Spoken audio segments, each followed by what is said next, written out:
In the Philippines, women will have all kinds of excuses to extract money from you. In this episode, I will share one of the most common scams when talking to Filipinos online, the tuition scam. It is very straightforward, but a scam nonetheless. Slacker Saw on Reddit asks, this may be a dumb question because I'm pretty sure it's a scam, since I run into it a lot. I get a lot of requests for tuition money. The story is always that they have to pay a balance by the end of the week or they can't take an exam and will have to quit. Just about always 3 to 5,000 pesos. Even though there really isn't much, I'm curious, is this a real thing? Haven't sent any yet and don't plan, but it's so common I've felt the need to ask. Yes, it is a scam. It is very common for Filipina, especially women between 18 and 24 years old, to ask you for tuition money because they simply need an excuse to get money from you. Oftentimes they want sympathy and show you that they are responsible and they need to go to school, but somehow they simply cannot afford it. Most silly men that come across the scam who have never talked to women online don't think much of it. They think, wow, this girl must be so educated. I want her to be smart and successful. And what is 60 to 80 US dollars to me if I can help her pass her exam? Maybe I will be rewarded at the end. But you are a fool.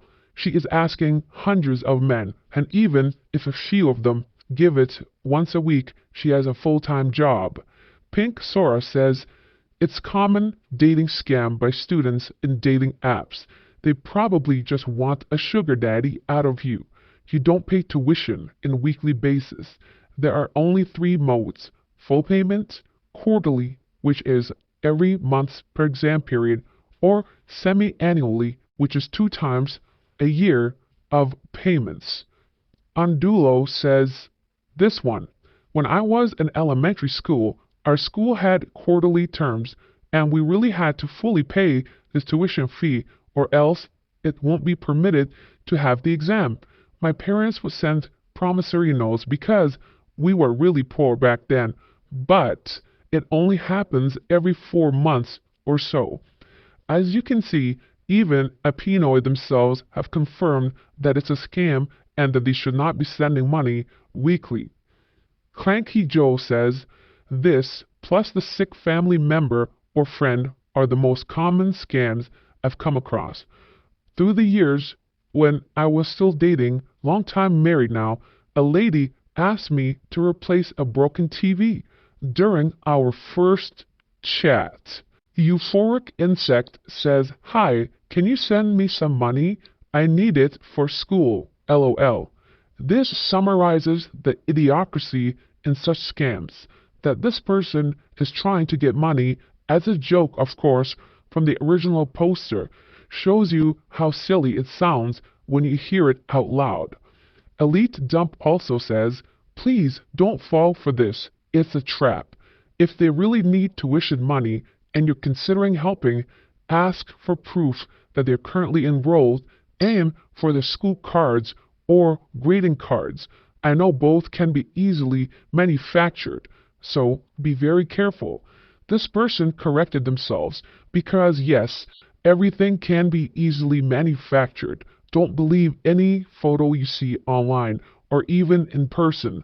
Many Filipinos fake all the documents. There's always some story in the news of people getting caught for selling fake identification, and these receipts are very simple to make on programs such as Photoshops and even free online photo editing. Not to mention, Filipinos are people that spend the most time on these apps and social media, so they are now experts at manipulation. Do not believe any receipt, any photo, it does not matter. Anyone can fake those. And sometimes, even if it's a real receipt, they'll simply cut out the date or change the date so the receipt could be real, but the problem or the cause is definitely faked or already passed. Do not believe anything you see online. even in person. You have to get to know someone fully before you ever should consider giving them money. Filipinas have now become the #1 scammers in Asia. It's not even the women anymore. There are these big operations happening in the Philippines called pogos. These are a group of men, usually from other Asian countries, that come or sneak into this country of the Philippines, set up shop in big buildings, and they have hundreds of people with hundreds of devices contacting men just like you, telling them that they love them and how they need money to feed their hungry siblings, that they don't have money to eat something or even tuition. Yes, sometimes they get lucky and silly men send them $100 a month, but these people behind the computers are talking to thousands, literally. Therefore, they can have hundreds of thousands of dollars by the end of the month. It's a big business, so much so that the government of the Pinoy land has canceled all licenses for these types of operations. As for initially, they were supposed to be just for online gaming and gambling, but I suppose people have found it more lucrative to get money out of simps across the world.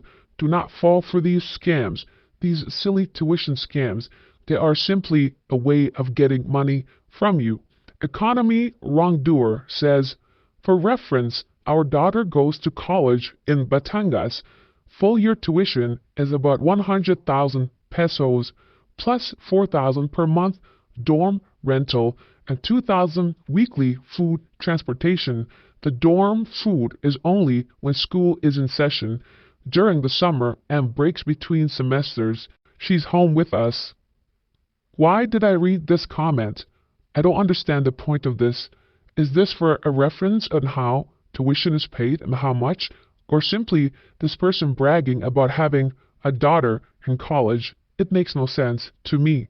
One of the reasons why this tuition scam is so popular is because Filipino women know how to play with your hearts. They want to pull at your heartstrings and show you that they are dedicated to learning, to bettering, and to improving their life in the future.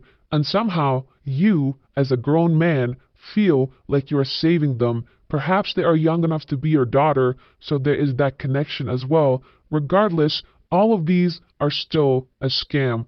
Do not send money for tuition, sick parents, siblings, anything at all, unless you are there in person and you purchase something for them in real life, never online. If you want to spend money on people just to have a chat buddy or something in that sense, that's your business, but don't be tricked by trying to help people pay for their school when it's not a real thing. Time for the best and worst comments about yesterday's video of people having problems in the Philippines even if they are rich. The best comment is from School NYC, $2, sticker, super thanks, thanks. I believe electing Ferdinand Bongbong Marcos Jr. and the son of former President Ferdinand Marcos Sr., who ruled from 1965 to 1986, says it all about the IQ of the Filipino people. For your viewers unaware of his corruption, this is a short list. Marcos and his associates are estimated to have embezzled $500 billion from the Philippines government, declared martial law in 1972, which allowed him to rule by decree. His family, particularly Imelda Marcos, displayed a lifestyle of extreme luxury, including a collection of 3,000 shoes.